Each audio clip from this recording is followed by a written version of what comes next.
as you can see, I was very quick to make part 2 to this video. It only took me nearly 3 months. Today we're going to be finishing Tower of Everest Ascent, an intense tower I'm building in my Ring 4 of Shark's Many Towers of Heck. If you don't remember anything from the video I made 3 months ago, I didn't either, so I wouldn't rewatch the whole thing. I guess I'd prefer you do that too, because that equals watch time. But, yeah, basically the tower, you climb up Mount Everest, and we've currently built 3 of the 8 floors. Where we left off was at this push box section at the first camp, or Camp 1. That one's base camp, and so then there's 4 other camps, so that's the way that's named. You do this push box section, these thingies will reset it, and you gotta get it to over here, where you can grab that. I did not link that button correctly, did I? This is the make objects invisible one, so let me just do that. There we go. And confirm. I don't know what this other thing does. It doesn't seem to be connected to anything. It's just a button. Okay, I'll delete it if something goes catastrophically wrong. Oh well. Once you grab the oxygen tank, you can reset this if you want. What was it that you have to do? I think you're supposed to go onto here. Oh, and now I remember why this button was there. It's supposed to be a make objects visible button that's supposed to make these activate once you collect the thing. Also, I'm gonna take this and move it over here. That way you can actually get the push box over here. Onto, like, where you can get to the stud. Did I maybe place that during that stream where I added this thing to the tower as well as right here, Gary the snail? That's part of a tower crossing from this tower over here, Tower of Live Reactions. Now hold on, I'm gonna reset. So it resets all the buttons, and then try this again. So over here, you can do that. It activates those. I didn't check if those weren't there before, but they're not supposed to be. And it removes the oxygen tank, because it's like you collected it. Because, you know, at higher altitudes, there's less oxygen, so you need an oxygen tank to, you know, breathe. And once up here, you do some jumps. They are apparently quite difficult. And they include some ice platforms and stuff. And that takes us to floor 4. So unlike the typical towers I build with like a frame like that, this one does not have a frame, and the floors are much longer. Maybe not much longer, but longer compared to those ones. And they're also marked what floor you're on with these like Roman numerals, because like that's so much cooler than regular numbers. This is gonna be like a quick no jump section. Well, I guess it will be quick. I haven't exactly decided a length yet, but I think it'll be pretty short. You're basically gonna do that and then go on top of this ledge. And if you miss this walk around thing, then you'll fall here, and then you can sort of just go up this like thing. We can make this look a little bit better if I just put more of these rocks around here, as long as I don't place them in a way that you could like walk up here or anything like that. And yes, I know this is probably a problem, but we'll deal with that later. Now I need for the no jump section to actually be a no jump section, so I'm just going to take a global properties part like this, and I can do that if I want, which I want to, and then just make this invisible. And then this is a global properties part, and conveniently the default setting it'll change is set the jump power to 0. And I put this way over here so you can't just like wrap around it or anything. You might be able to over here. Probably later on there's going to be a wall right here, but for now it should be impossible to like, you know, jump around or anything.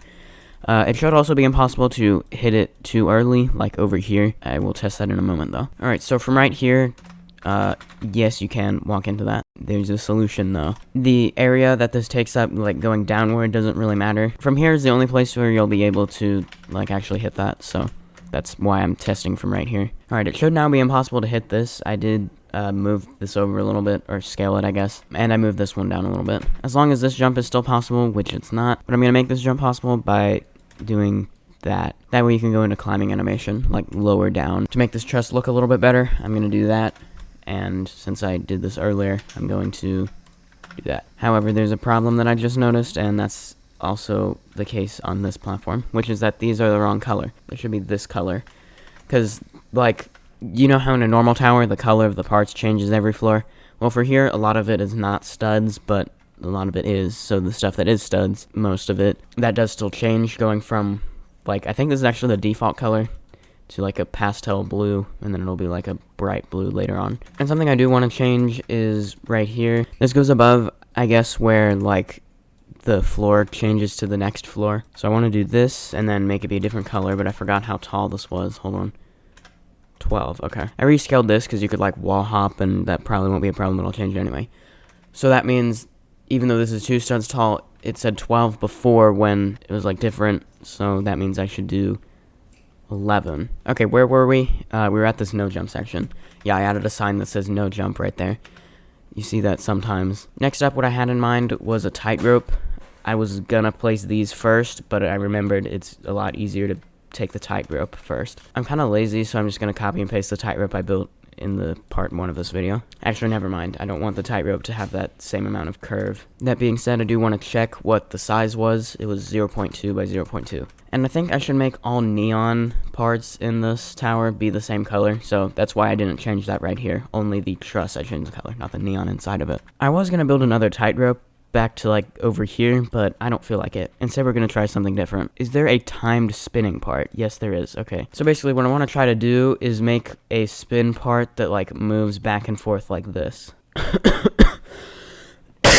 So a spin distance of 15 seems to work well. What I need to happen is it appears like right then at that point right there and then disappear right about here. So if the spin time is 5, that means I want the time, I think it starts when it's right here, like the cycle. So I want the visible time to be 2.5 because that's half of 5, and then the hidden time to be the other 2.5 seconds.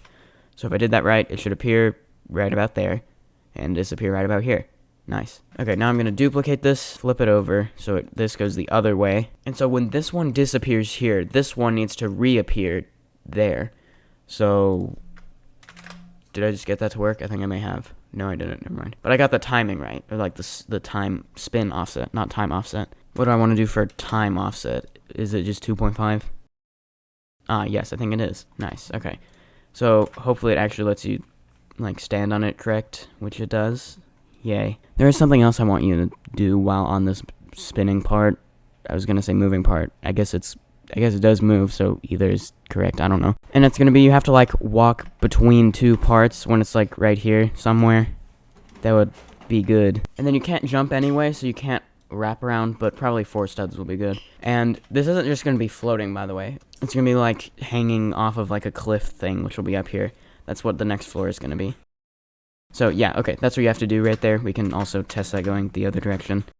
Alright, now off of this spinning part, you're then going to walk onto here. Now this might look a little bit strange in this position, but there's going to be a wall right here. So this is going to look less like this and more like this, but without the truss. Alright, we're going to use another moving part, even though this isn't a moving part, it's a spinning part, but we just discussed that it's both, I think. This one's going to be a lot simpler. I'm just, how do you scale things? There we go. It's just going to be a part like this that does that.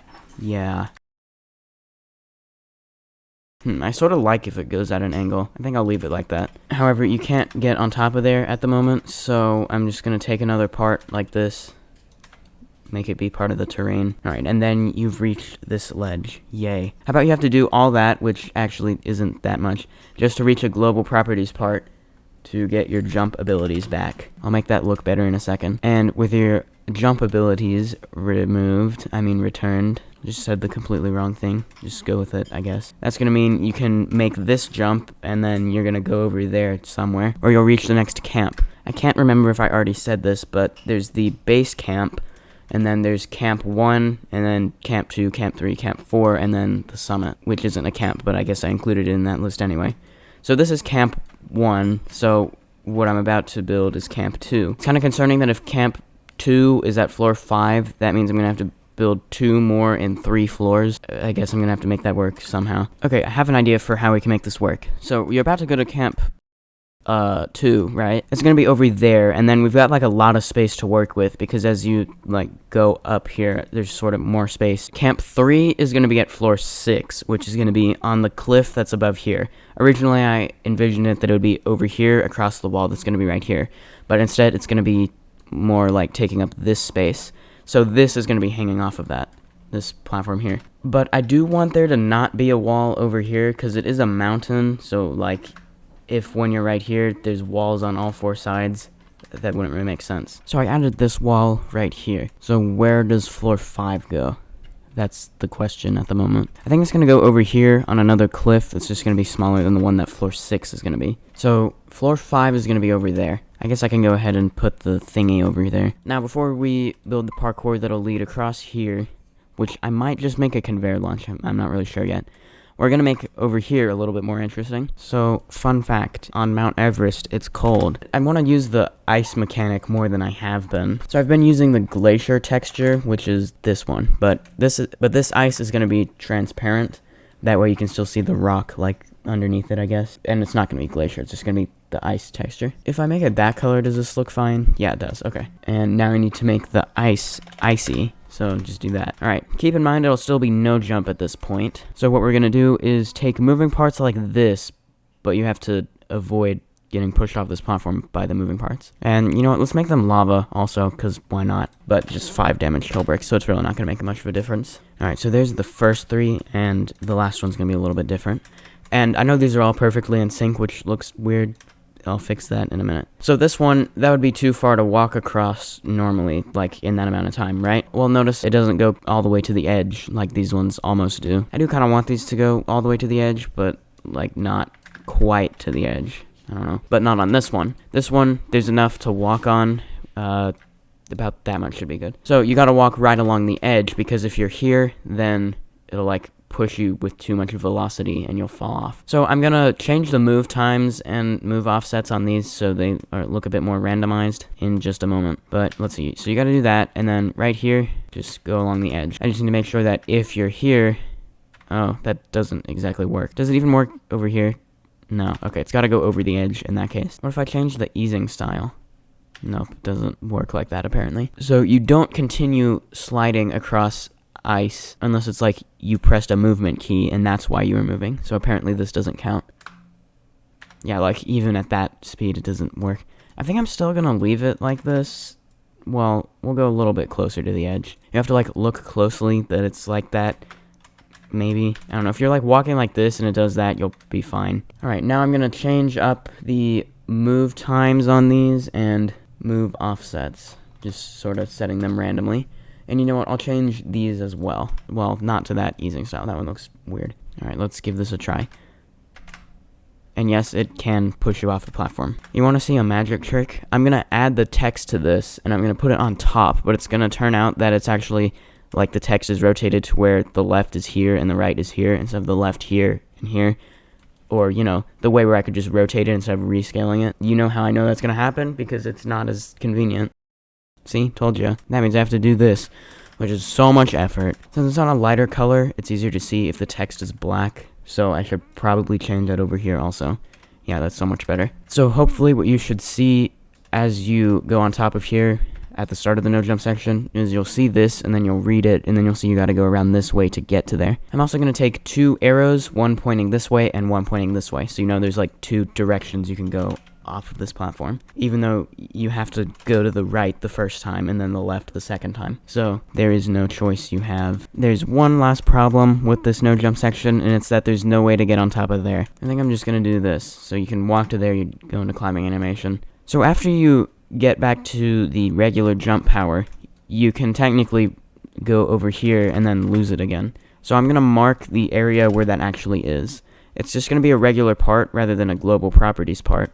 And the reason for that is because if it were the global properties part, you could just jump over it, and that would completely defeat the purpose. I still want it to be the default color of one, so I'm going to do that. What's the transparency of this? I set it to 0.3. We're going to do the same here. And we're going to put the no jump sign there. I could put it on here, but I don't feel like it. Alright, so I built the next little section leading up to floor 5 off camera, and I changed outfits. So here, you've reached Camp 2. So after this is going to be 2 more. As the altitude increases, the temperatures continue to drop. Much of the parkour ahead has frozen, so be careful. So since this is more supposed to be the parkour was there and then it froze, rather than just like this, what I did was I'd first built the parkour, and then I would copy and paste the part and then scale it while holding control with snap to grid 0.1. That way there would be a 0.5 stud distance. That's how much that is. That's the same as it is over here, but on all 3 dimensions. So I did that to most of the jumps right here. This is also the glacier texture and I made it glacier texture so that it's easier to see that it's ice or glacier, because if it was ice, it was like too difficult to see it, just because of the way that texture looks. Okay, I accidentally went outside the obby plot. Now, once again, at this camp, you're gonna get the oxygen tank. Also, I feel like I haven't really been making the parkour be intense difficulty yet, so that's gonna change now. Well, I mean, it already did kind of change with this wraparound here and this long jump. But here we have a half stud. Actually, that's kind of annoying, so I'm going to make it be 0.8. So as far as how these platforms affect the gameplay versus how these platforms affect the gameplay, there is no difference. But I think for variation, I will also add some of these to the gameplay. And by that I mean like visual variation. You know, so instead of having a regular part with the ice on top of it, some of them will just be like a glacier to begin with. So right here is a good spot for another one of these. I would make it like just like a one stud right there or whatever, but then when I scale it out by 0.5 studs in every direction, it like wouldn't look right because it would be overlapping slightly, and that's gonna be a problem. There's a solution. Now I just gotta make sure that jump is actually possible, which at the moment it doesn't seem like it is. Actually, it's probably possible, just too difficult for this difficulty. By scaling that makes the jump a little easier. And I'm gonna make this 2 studs also. I think that's better. So the oxygen tank is gonna be on this platform. Now you might be wondering, why are there 2 trusses? So only one of them is gonna be the one you're gonna jump to. And what we're gonna do is we're gonna take the incorrect one and then place a part like this. I could just copy and paste the neon I just placed, but whatever. And then I'm gonna make this have the ice around it. You can still jump on top of it, which is a problem, so let's fix that. But basically, what this is supposed to be is you have to look and see which one has the ice on it, and so that one you don't jump to. I could decrease the transparency here, because it is kind of difficult to see, but because you don't lose that much progress for falling, I think I'll actually leave it like this. So that means you're gonna have to jump to this one, since you can actually climb it, because there's nothing blocking it. Then you can jump to here. So that this video isn't too long, I'm going to post commentary the rest of the building. So as you just saw, floor 5 begins with collecting the oxygen tank. After that, the rest of the floor is in an ice cave, similar to the one at the end of Steeple of Ice Caverns for my Christmas 2022 event. However, in Tower of Everest Ascent, there will be no safety net, so falling will end your run. Thus, the cave is essentially an outside section. The parkour in the cave was mostly ice platforms, with some ladder flicks and a pushball section as well. For decoration, I added some icicles, like in Steeple of Ice Caverns. Floor 6 is entirely Camp 3. The floor is over a safety net, but a few difficult jumps across ice platforms are required to reach the oxygen tank. After you collect it, a ladder activates, which will take you to floor 7. On floor 7, you must survive an avalanche. Again, from Christmas 2022, I've built something similar to this in the past, this time from Steeple of Christmas climbing. However, in Everest Ascent, the avalanche is more like the avalanche minigame in the Roblox game Epic Minigames, if you know what I'm talking about. This ledge is ice, and the push boxes slide down it before falling into this pit where they hit a respawn part and respawn. If the player falls down this pit, their run ends. This section was originally going to be a survive for an amount of time section, but that didn't really work, so I instead just made it so you have to walk up the ledge without getting pushed into the pit. The rest of floor 7 involves falling parts. These look the same as the frozen parts from floor 5, but with a red outline. Because of the altitude, the temperature of the platforms is so low that the platforms are brittle and will fall as soon as you step on them. Floor 8 is a surprise. You'll see it at the end of the finished tower playthrough, which will begin now. Here's the Obby ID if you want to come play this. So you can use the temporary teleporter, which will take you here. And I'm going to be playing through the whole tower, so including the stuff I built in part 1. Welcome to Mount Everest Base Camp. Before you begin your ascent, you'll need to find an oxygen tank. This will be useful as you reach high altitudes. So that's pretty easy. Says that while failing. Alright, 4th time's the charm. Like I said, this is part of a tower crossing from the other tower that's currently here. Once you collect the oxygen tank, it will make a wall that's right here disappear. That way you can do this and then get up to floor 2. Right here is the first of the ice platforms. Oh, and you can also do that. You know what, I'm not going to fix that shortcut, because most people are probably going to do the jumps anyway, like those ones. And there goes the clock, because of course it does. Okay, and that's not what you do. That is what you do. Then you jump on these thingies on the spinning part, then to this ledge over here, and onto here. And then you go on this jump pad, and that will take us to floor 3. Also, you probably already noticed this, but I added lots of neon everywhere for decoration. So I added like that color neon and that color neon. You'll see that later, that one like alternates, which I think is pretty cool. You didn't see that. These are falling parts. For this, you press this 4-second timer, and you gotta do that quickly. I think it's possible without ladder flicking, but probably just do that, because that'll make it a little easier. Watch out, the edge of the bridge ahead is Canclide Falls, so you gotta jump on these things. This one's kind of a long jump, so be careful. Welcome to Camp 1. While here, make sure you get a new oxygen tank. So this camp involves a push box, so you push it over to here to allow you to get to the oxygen tank. Then you can either respawn it or just move back this direction, it doesn't really matter. But then you need to get the push box over here so that you can jump onto this one stud. Then you can do this. These jumps are kind of long jumps. I just nerfed this first one because it was really annoying. So yeah. And then I didn't realize this, but when I placed this platform here, that actually increased the difficulty of this jump a little bit, which I like. Oh, and you can also see Gary the snail right there.